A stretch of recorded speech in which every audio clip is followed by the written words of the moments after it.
Hello and welcome. I am Holly Hansen, Senior Associate with Coker. Today we will cover a brief summary of the 2025 ICD-10 updates. As I mentioned, this is a brief summary of updates to the ICD-10 code set for 2025, summarized by specialty. If you need to dig deeper, at the end of the presentation, we have information on how you can reach out.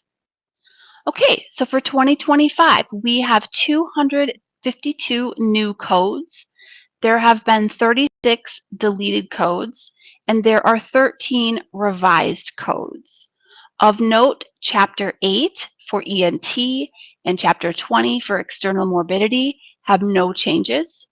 And again, just want to mention that the effective date on everything we talk about today will be October 1st, 2024.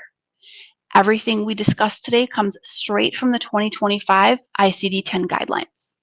We'll start a specialty-specific update, and like I said, this is an overview of significant changes by medical specialty. For our behavioral health updates, we have new codes for eating disorders. These are broken out by anorexia nervosa, bulimia nervosa, and binge eating disorder. We also have new codes for pica and rumination disorder in adults. Cardiology updates include new codes for pulmonary embolism. You can see here to the code set, they've added cement embolism and fat embolism options. And then we also have a few revised codes for pulmonary embolism, adding the word thrombotic to codes I-2693 and I-2694.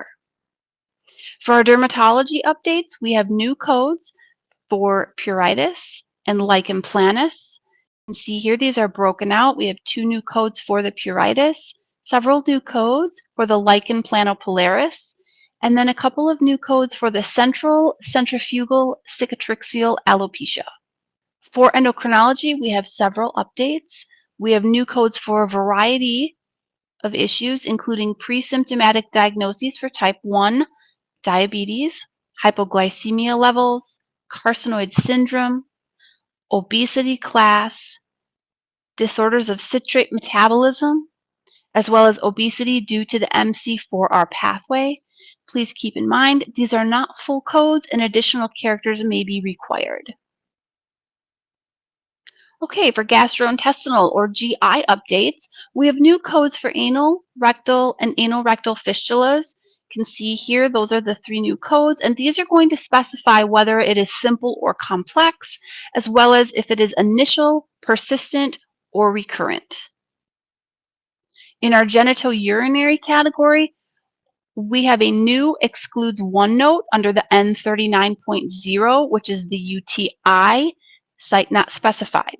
The new excludes one note states, if the urinary tract infection is of a specified site, use one of the following. And then they have broken out for cystitis, pyonephrosis, as well as urethritis. Okay, for our hematology oncology updates, we have a new code for Fanconi anemia, you can see there. And then they have developed new codes for cancer in remission. They have expanded these with the 5th character, the letter A, to indicate that the cancer is in remission. For example, our code set C81 is for Hodgkin lymphoma, and so specifically the C81.0A would be listed as nodular lymphocyte predominant Hodgkin lymphoma in remission. In our musculoskeletal updates, we have new codes for thoracic, thoracolumbar, and lumbosacral intervertebral disc disorders, specifying the location of the pain. Additionally, there are new codes for synovitis and tenosynovitis, specifying location for unspecified synovitis and tenosynovitis. Neurology has had a few updates as well. There are new codes for epilepsy and recurrent seizures. Primarily, this is going to be the KCN Q2-related epilepsy, and you can see the codes there. And then there are also new codes for serotonin syndrome, other disorders of the autonomic nervous system, as well as developmental and epileptic encephalopathy.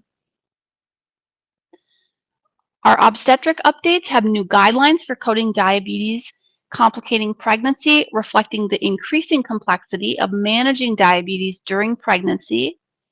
And as always, include codes for both pregnancy complications and the specific type of diabetes to ensure comprehensive documentation and appropriate treatment. In ophthalmology, there is a revised code set, the H44-2, which was for degenerative myopia, has been revised to remove the reference to bilateral eye, and now new expanded codes have been created to reference laterality, including unspecified, right, left, and bilateral. In our perinatal and congenital updates, there is another new excludes one note under the P72 other transitory neonatal endocrine disorders. You can see there's been a condition added in the excludes one category. We also have new codes for congenital malformations of aortic and mitral valves. And then there is a new code for Kleefstra syndrome. Pulmonology updates include new codes for nasal valve collapse. This is under the J21 category, acute bronchiolitis.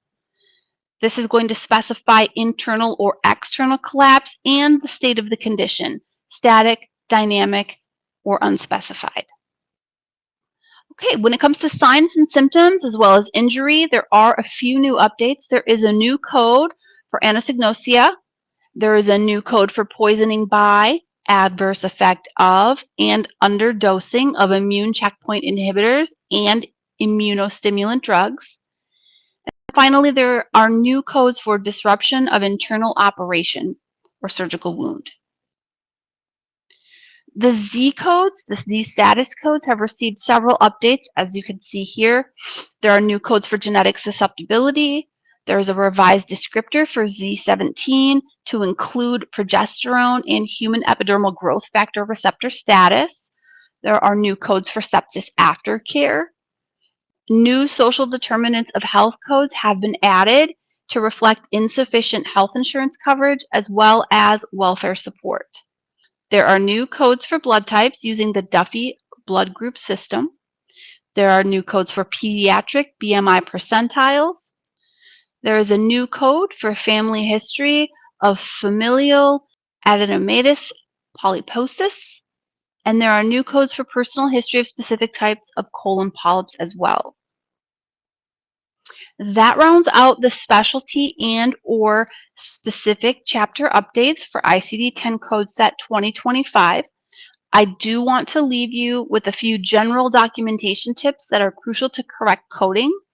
So first, specificity.